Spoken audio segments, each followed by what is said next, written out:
And may I have a volunteer to read it, please? I can read it. I'd Thank be you. happy to. Thank you. The poems of Nellie Wong and Mary Hope Whitehead Lee, I presume her uncapitalized name signals a structural mode of resisting capitalism, take up ontologies that BlWOC, Black, Indigenous, women of color, produce and reproduce. With different responses to passing and social climbing, how do you read contrast and fissures in the poems? What does the placement of these poems suggest about women of color feminism and or the late 20th century? Thank you. Well, I mean, I think the, the, the obvious thing that comes up for me um, is that colorism was still a pretty big issue at this point in the late 20th century. And, I mean, I guess it still is. I don't know. But of course, Nellie Wong is writing about um, wishing she were white, and Whitehead is writing about wishing she were darker. Um, but I think in both cases, um, we're looking at people who somehow got the message that the package that they came in, you know, was just not quite right. Um, and so, so there was the effort to break out of that. There was the whole Afro thing going on, and an effort to try to, in the Black community, there had up until that point been a lot of value placed on light skin, um, which of course we don't get without some, you know, rape going on in our family history. Um, but so in this late 20th century, there was this conscious effort to say that Black is beautiful, to really embrace our darker sisters and brothers, and and move beyond um, the idiocy of colorism. And so I don't know how far we've gotten, but it was bad back then. Yes, indeed. Thank you, Michelle.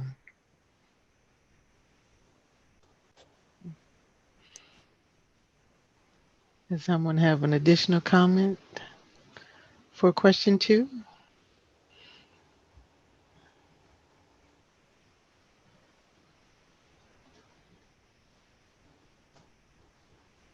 And also the piece about social climbing. Um, and some of these writings, um, they're talking about the advantages that you had based on um, your proximity to whiteness. And so the closer you were, the more opportunities there were to be made available to you. And so it was a real calculation, you know, um, about how you wanted to capitalize on that. Mm. Mm-hmm. Yeah, I mean, it. I don't see the text as being like in contrast with each other. Like, contrast with each other, they more read to me like just that different interpretations of the impact of dominant culture. Like they're both harmful. They're both like incomplete in that they're kind of reductive in their outlook. And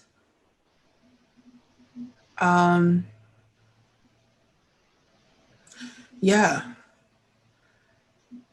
because and I think and that actually came up more for me in reading the poems. I think it was stronger in the Whitehead poem or the Whitehead Lee poem around some of the things that were said to them about their skin color by others. Mhm. That you're recognizing that this is not something that these things, this understanding of themselves because of the way that they looked and come within a vacuum, that they were part of a system that, in this case, because it's United States based or North American based, is a response to white supremacy, and that the people who were commenting, who supported the messaging around their skin color, are also part of the system of white supremacy. And then I'm hearing you, Michelle, talk about how these efforts in the 60s around Black and beautiful. And so they're part of a larger society that is around supporting and upholding um, um, um, images of celebrating European features, which is another tenet of white supremacy. So it doesn't actually, for me, move. It actually seems to, it's a unifying thing amongst women of color, in that women of color are othered and then categorized based off the view of how close they are to European standards. And that's something that exists everywhere. I've heard colorism talked about with all kinds of races, and even in races in which people are not, East Asian races. I mean, I think it's very well known that in many East Asian countries, so we're talking like Japan, Korea, etc., women spend a lot, they whiten their faces a lot. That's also, I've heard of, painful stories of colorisms with friends of mine who are Sri Lankan and from other parts of South Asia. And that, so this is to me a unifying experience, or certainly it's a repetitive experience that happens amongst women of color. And so therefore the advantages that are there, or that what looks like advantages, come also too from, they're also birthed from white supremacist thinking. Yeah, so yeah, that's how I see it. So I was just sharing before we lost connection there that there's a couple of comments from Chiquita. One is, she said, such a profound analysis on the word feminist, and also commented, I remember looking at myself at age 2, around 79 or 80, those years, and thinking something was desperately wrong with me because I had dark skin. Oh, wow. Yeah. Thank you for your commentary. Absolutely. Yeah. Yeah. How many little brown boys and girls thought that same thing, When I read these two poems, it just the imagery, you know, and the contrast and the similarities between Nellie Wong's and Mary Hope Whitehead Lee's, the words, crushed between high walls, narrow vision, because she believed the darkness that other people told her was in her. Wearing imaginary pale skin, hungered for American whatever represented, that perfect white supremacist life, right? Mm. She didn't think she was special until the white man wanted her, right? That someone else's gaze, the gaze from the colonist, the controller, the oppressor. She felt ashamed of some yellow men, right? Her countrymen, right? People who looked like her.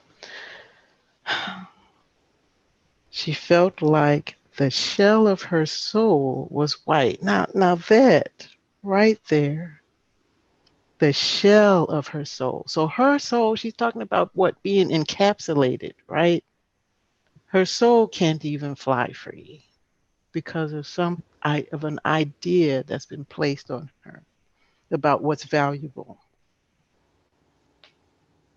But she reevaluated what was really important, saying that I know that once I longed to be white. Once she longed to, but she doesn't anymore. And then Mary dreams of being darker, right? The complete opposite. Talks about the brown skin being like moist earth brown, Hershey's Kisses, good stuff, right? Natural, life giving things. So she's a victim of that reverse racism that we saw, right, during the Black Power movement of our own people because they looked similar to the oppressor. When I saw the clip, I watched the first part, a few minutes of the video that Nicole shared. But what struck me and made me think about this poem was Angela Davis, light skin, bright, white, almost white in an afro.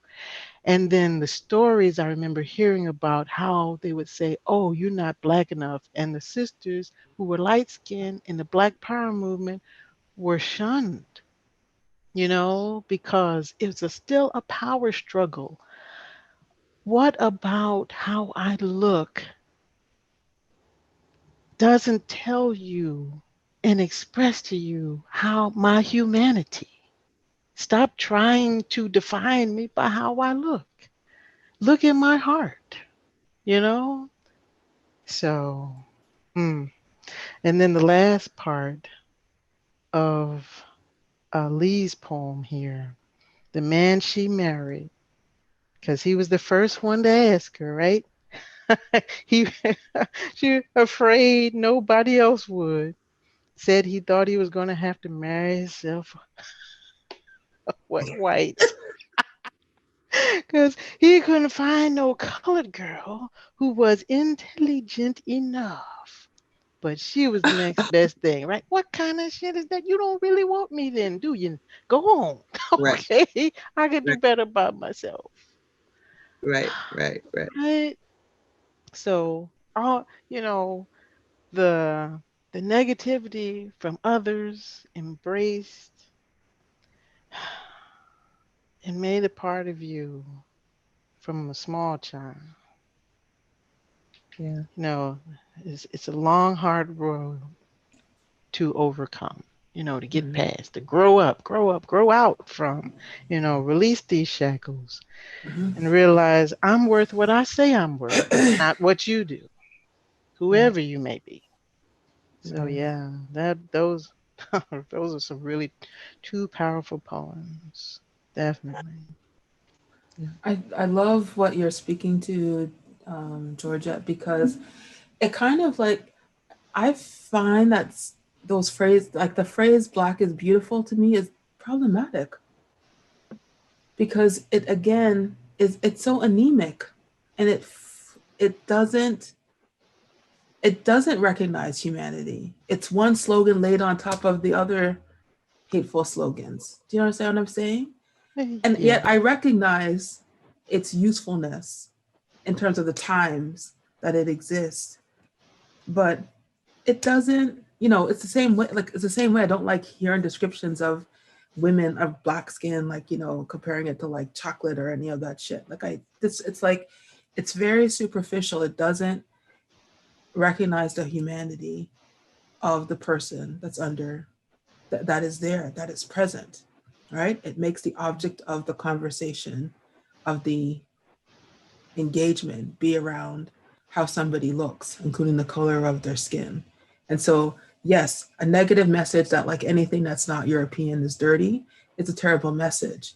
And I also think that something like Black is Beautiful can also, it's not that it's terrible, it's not enough. It doesn't, yeah, it's not enough in some ways. Even though it may be necessary in terms of the growth of thinking and analysis and in response to the hatefulness that comes from kind of white supremacist thinking around skin color. Yeah, I hear you. And it's like, we should have we should be past just that simple slogan, right? Now we have Black Girls Rock. And what it does is instead of affirming, our recognition of our own possibilities, it causes someone to attack it as, oh, so you think nobody else is, beautiful and nobody Yeah. else, rocks, so they come with the counter slogan, right? And then it pushes us into a position where we have to explain ourselves. And none of that should be necessary. Yeah. It's an impact of the systemic, right? Because for many, the people who complain, for example, about phrases like Black Lives Matter don't recognize it as being a counter narrative, because for them, the narrative is not a narrative. It's just the way things are, which is why they're responding to it. It looks unfair from their perspective. Right. Yeah. Right. Kind of like Yamada talks about with that teaching situation where her students were so pissed off at the militant tone of the writings, Japanese writings that she had assigned to them. And their reaction was, the white people students' reactions was, we didn't even know you were mad. That pisses me off. Now, Black people, we understand. I like the arrogance of you. Okay. What are you mad for? Yes. And this again, this is that period, that late 20th century. So Black people, if you want to hoop and holler, we understand. You got some stuff to get off your chest. But now in this era, when you say Black Lives Matter and you get the All Lives Matter refrain, it's that same kind of message of, well, what are you Black people mad about? We thought everything was okay. Yeah. Didn't Yeah. solve your problems? Yeah. Don't we allow you to live wherever you want to live, buy whatever it is you want to buy? Yeah. And it's because for them, that position is a real position. They are like, what are you mad about? Like, they're not being assholes about it. They don't get it. I mean, some of them are being assholes about it, but like they are literally blind to what is happening. Yeah. But Leonie, I do think that Black is Beautiful movement was an important part of our evolution. Yeah, I don't deny that. Yeah. Yeah. But but at some point I think, we do have to ask the question of how much energy we're like I was saying earlier about the feminism. How much energy do we have to put into reacting to what white people think? You know, how much energy do we have to put into naming and renaming and, trying to define ourselves for ourselves, when meanwhile, we have all these serious issues. We're shot down regularly. It goes on and on. We have real intense issues. So how much energy do we have to spend saying, you're not going to call me colored. You're not going to call me Negro. You're not going to call me Black. Yeah. Yeah. It does seem that at some point we have to move on to, all right, I got to put my energy, into some real problem solving, because that ain't my biggest problem.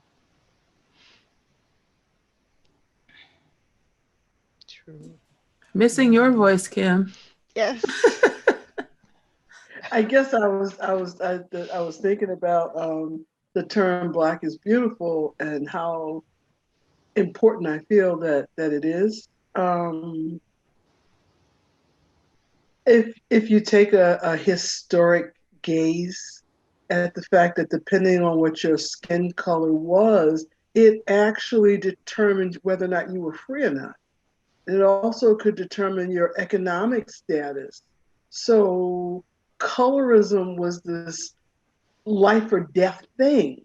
And so when we start looking at the roots, if you dig down this tree deep enough, you'll start to see that, passing was could change your whole economic future.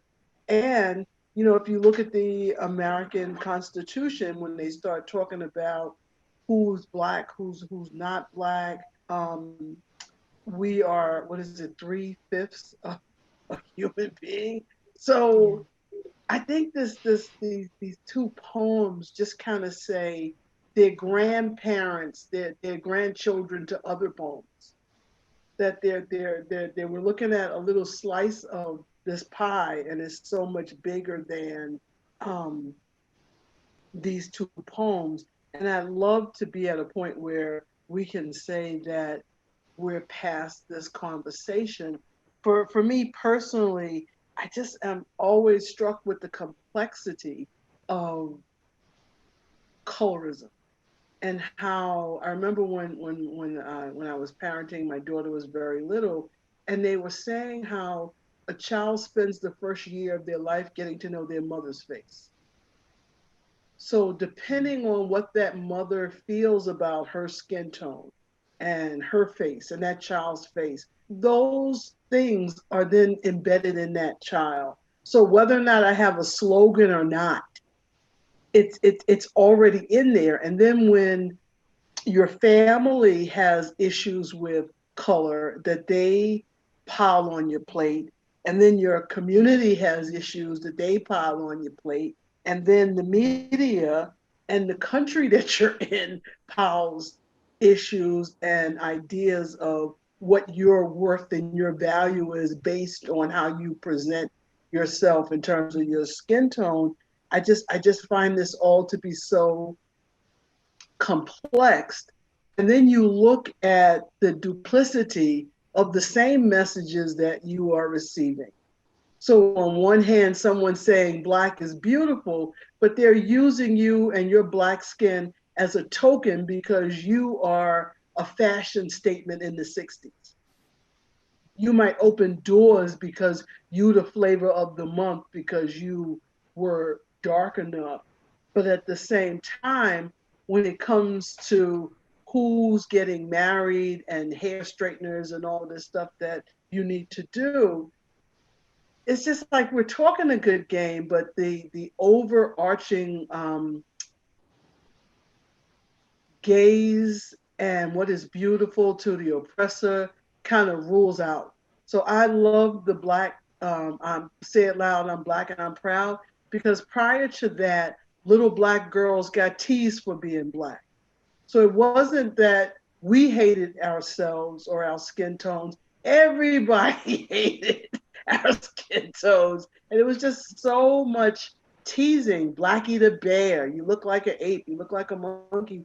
It was just so horrendous. So if you got to swing the pendulum the other way for a while to say, you are beautiful, black skin is beautiful, I just think that was just wonderful that we could start to look at our African features as beautiful, even if the message wasn't consistent hardly anywhere. So I just love both of the poems because they look like, you know, we're still struggling with this, and people are probably writing new poems about this today that are the great great grandchildren of these poems that just kind of keep talking about how this issue keeps raising its head. And the one thing I love about this group is when we were reading the book Here Comes the Sun, and the young lady in the book wanted to bleach her skin. She was in Jamaica, and her goal was to get enough money to bleach her skin. It just never stops because oppression That's is a still. current event. I'm sorry. That's a current event. People doing that. Yes. Yeah. Definitely. Yeah. Preach, Mama Kim. Indeed. Yes, she came. She brought it. Last but not least. All right. Wow. Thank you, Kim. You wrapped Can I that say all one up for other us. thing? I'll just Yeah, say one sure. other thing. Mhm. The other level of complexity is I can be dark, I can be dark skinned. I could be the darkest person in the room, depending on who's in the room. Right. So here you are saying you want to be darker, you want to be lighter, but it's this the spectrum of who else is in the room. Your skin color changes, and the perception of you changes based on who's there. So here we are talking about something that's not even a solid standing thing that's always the same. It is not. You Right. know? Like Mhm. I'm one of the darkest people in my family. So I have this perception of being dark skinned. See what I'm saying? Okay. Right. It's situational. Yes, indeed. But my one of my girlfriends who's darker than me, she'll always say, "You're not dark skinned," and I get offended. I'm like, "Yes, yes, I am." And we have these arguments about this as if it's a real thing. Right. Because the thing that's happening now, like in fashion, is which Black women are being celebrated? South Sudanese women who are much darker than anyone right now. Yeah. So Yeah. it shifts and change, and this idea of fashion, and so yeah, I recognize the value of Black is beautiful, and just also recognize, and I'm wanting more, right?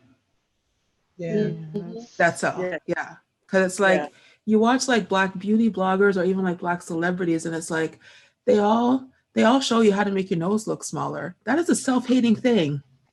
Yeah. It's not Yeah. neutral. It is a statement. It is a white supremacist statement. Wow. Yeah. And I remember Leonie when Lupita Nyong'o came on the scene and everybody was talking about how beautiful she is and one of my friends was like, she just looks like a regular Black girl to me. We see that all the time in the neighborhood. White folks were like, Okay. oh, she's so beautiful, and she's beautiful, yes. But not unusual. Yes. Not exotic, you know. And that term is loaded, right? Yes. Yeah. No doubt. Wow. Well, thank you, ladies. You took us there and brought us back. Okay.